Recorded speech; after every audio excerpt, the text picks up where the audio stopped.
কান খাড়া করে শুনো, never underestimate any job. কোন চাকরিকে ছোট করে দেখা যাবে, whether it's small or big, you don't care. এটার কেয়ার করা যাবে না। ছোট্ট চাকরি পাইলে ঢুকে যাবে, বড় অফার আসলে পরে ঢুকবা। এটা ছোট কাজ, এটা হোটেলের ওয়েটার, এটা ছোট্ট স্টাফ, এটা কেরানি না, কাজ কাজই।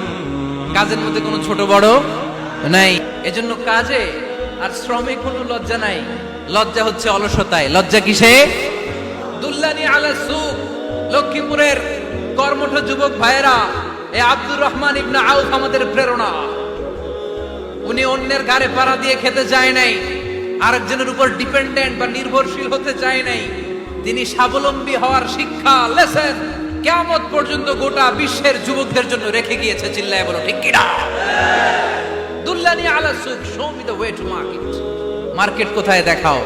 পনির আর ঘি নিয়ে ব্যবসা করতে করতে কয়েক মাসের ব্যবধানে ইতিহাস সাক্ষী সাইয়েদনা আব্দুর রহমান ইবনে আউফ মদিনার বিশাল বড় বিজনেস ম্যাগনেটে পরিণত হয়ে গেলেন। চিল্লায় পড়েন আল্লাহু আকবার। এজন্য ব্যবসার ভিতরে বরকত ঢুকিয়ে দিয়েছে কে? বিষ্ণু বললেন আত-তাজিরা সাদুকাল আমিন মা'আন নাবিয়্যিন ওয়াস সিদ্দীকিন ওয়াস শুহাদা'i ওয়াস সালিহিন।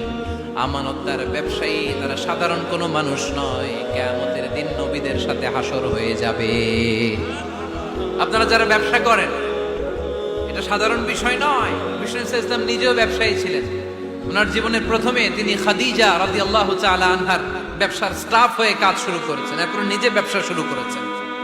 এরপরে খাদিজাতুল কুবরা রাদিয়াল্লাহু তাআলা আনহা সব সম্পত্তি বিয়ের পরে বিশ্বনবীর পায়ের সামনে ঢেলে দিয়েছেন। বললেন ইয়া রাসূলুল্লাহ, এই সম্পদ আমি আপনাকে দিয়ে দিলাম, আপনি ইচ্ছামতো দিনের প্রয়োজনে খরচ করেন। সুবহানাল্লাহ পড়েন।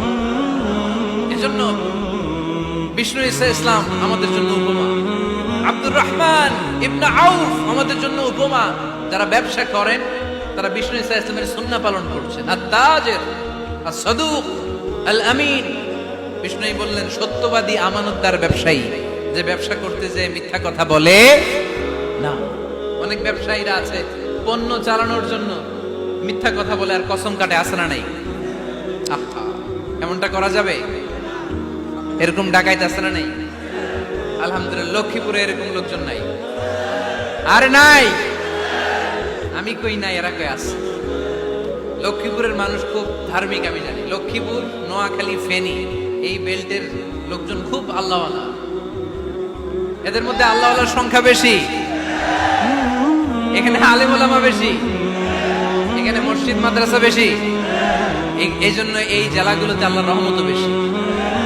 আল্লাহ তুমি এই জেলার ছেলেবেলাদেরকে, এই জেলার লোকদেরকে তুমি কবুল করো, মা বোনদেরকে তুমি কবুল করো।